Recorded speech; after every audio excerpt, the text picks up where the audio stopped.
detik terbunuhnya Utsman bin Affan dan mimpi bertemu Rasulullah. Utsman bin Affan bertemu Rasulullah dalam mimpi sebelum terbunuh secara tragis. Wafatnya Utsman bin Affan radhiyallahu anhu merupakan salah satu peristiwa tragis dalam sejarah. Abdurrahman At-Tamimi dalam bukunya berjudul Utsman bin Affan Khalifah yang Terzalimi menjabarkan kronologis kematian beliau.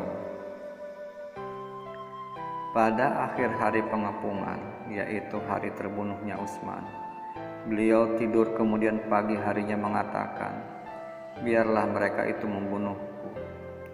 Lalu beliau juga berkata, "Aku melihat Nabi SAW dalam mimpi bersama Abu Bakar dan Umar." Nabi SAW bersabda, "Wahai Utsman, berbukalah bersama kami." Pada pagi harinya beliau pun berpuasa, dan pada hari itu pula beliau terbunuh. Pengepungan berlanjut hingga pagi hari Jumat yang bertepatan dengan 12 Zulhijjah 35 Hijriah. Pada waktu itu Utsman sedang duduk di rumahnya bersama para sahabat yang berjumlah banyak sekali. Mereka ingin membela dan melindungi beliau dari kebengisan para pendemo tersebut. Utsman telah memerintahkan mereka untuk keluar dari rumah dan melarang mereka untuk membelanya. Namun mereka tetap berkeinginan membela beliau seperti yang telah disebutkan. Terakhir kali beliau dapat menjadikan mereka menerima perintah beliau, hingga mereka semua keluar dari rumah dan membiarkan beliau sendiri dengan para pendemo itu. Tidak ada yang tersisa di rumah melainkan Utsman dan keluarganya saja. Tidak ada lagi seorang pun yang menjaga Utsman. Lalu beliau membuka pintu rumah. Pada saat itu beliau sedang berpuasa. Lalu tiba-tiba masuk seseorang yang tidak disebutkan namanya. Ketika dia melihat beliau berkata, "Antara aku dan engkau adalah kitabullah." Kemudian ia keluar dan meninggalkan Utsman. Tidak berselang lama masuk seseorang dari Bani Sadus yang dijuluki sebagai Al-Maut Al-Aswad atau kematian yang hitam. Lalu dia mencekik beliau dengan cekikannya seperti tebasan pedang. Dia berkata, "Demi Allah, aku tidak pernah melihat sesuatu yang lebih lembut dari lehernya. Aku telah mencekiknya hingga aku melihat napasnya seperti jin yang mengalir di tubuhnya." Kemudian ia menebaskan pedangnya kepada beliau, dan Utsman pun menangkisnya dengan tangan beliau hingga terputus. Lalu Utsman berkata, "Demi Allah, ini adalah tangan yang pertama kali menuliskan ayat-ayat Al-Quran."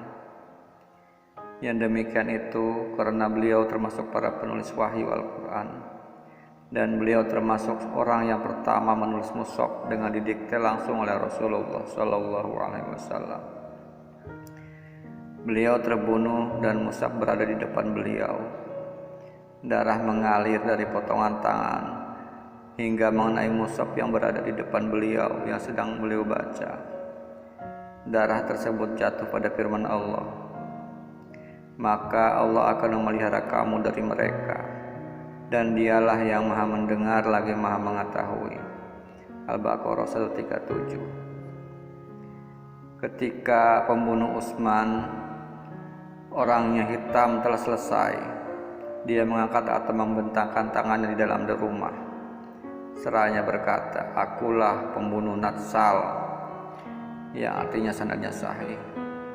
Natsal adalah julukan yang diberikan para pemberontak kepada Utsman radhiyallahu anhu karena beliau mirip dengan seorang dari Mesir yang bernama Natsal dan dia panjang jenggotnya. Ruh beliau yang suci itu pun naik kepada Rabb-Nya dengan penuh keridhaan dan mengadukan kezaliman para pelakunya. Semoga keridhaan Allah bagi Utsman, dan semoga Allah memasukkannya ke dalam surganya yang luas bersama Nabi Muhammad Shallallahu Alaihi Wasallam serta para sahabat-sahabat beliau. Dan beliau wafat pada Jumat pagi 12 Zulhijjah. Demikian para sahabat cerita dari terbunuhnya Utsman bin Affan.